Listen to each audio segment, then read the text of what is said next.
Bonjour. Haruki Murakami. Écoute le chant du vent. Indépendant, il travailla avant d'étudier, d'ailleurs laborieusement, créa avec sa femme, en s'endettant, un petit bar. Puis, lors de rénovation, changea pour un local plus grand. Sa passion de la musique et du jazz le décidant à vivre ainsi, et non pas salarié.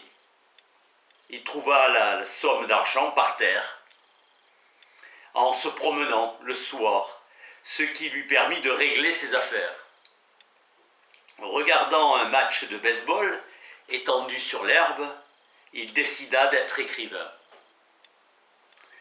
Ne sachant pas comment s'y prendre, il écrivit en anglais, pour un style plus dépouillé, faute de vocabulaire, avec des tournures de phrases plus courtes. Puis traduisit son texte en libre adaptation plus que traduction littérale en japonais. Un rédacteur, après un an, lui téléphona que son roman, qu'il avait même oublié, qu'il lui avait envoyé, était sélectionné. Ce texte n'était qu'un défi, écrit seulement pour répondre à un désir. Il n'avait même pas de copie de ce manuscrit. J'avais l'intuition, en aidant un pigeon blessé qui tremblait de froid lors de la promenade à pied avec ma femme, que j'aurais le prix. Flipper, mon deuxième roman, a été aussi écrit sur la table de la cuisine, avec beaucoup d'amour et une certaine gêne. Puis il a vendu son bar et devient un écrivain à temps plein, ma réelle carrière commençant avec Le Mouton Sauvage. Croire qu'il y a quelque chose en soi qui laisse rêver à la possibilité de le faire grandir. Un texte parfait n'existe pas plus qu'il n'existe de désespoir parfait. Durant 8 ans, je débattis de ce dilemme.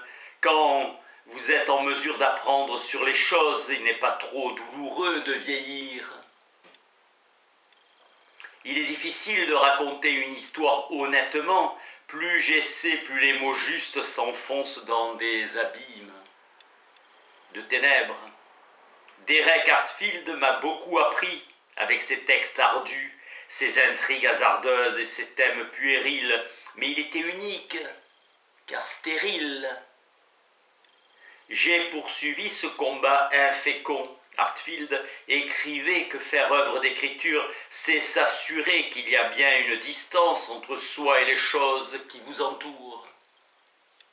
Donc il faut posséder une règle, pas une sensibilité. Pendant 15 ans, j'ai abandonné toutes sortes de choses, je me suis défait de tout. Écrire est pour moi une tâche pénible, mais plus plaisant comparée à la difficulté de vivre. Les gens communs et ordinaires ne peuvent qu'écrire des textes comme eux. Oui, on va mourir, mais d'abord, il faudra vivre peut-être 50 ans. Je lis Flaubert, j'ai l'impression qu'en lisant les écrivains qui sont morts, on peut tout leur pardonner. Ma grand-mère répétait que ceux qui ont une âme sombre ne font que des rêves sombres.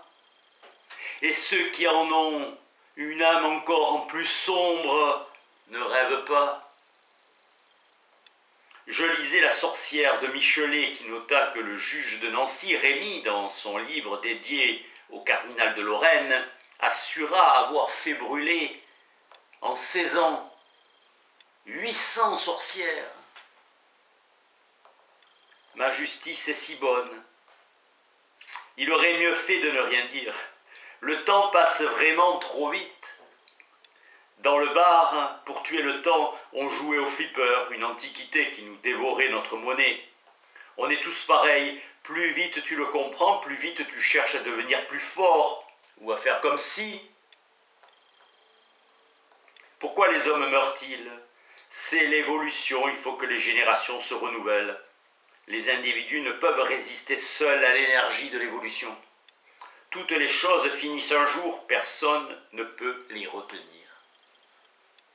C'est ainsi que nous vivons, Derek Hartfield détestait la poste, le lycée, les éditeurs, les carottes, les femmes et les chiens.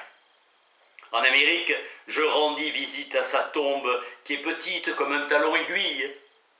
Ne la ratez pas, dit Thomas McClure, un universitaire, fervent admirateur, en fait, l'unique admirateur de Hartfield.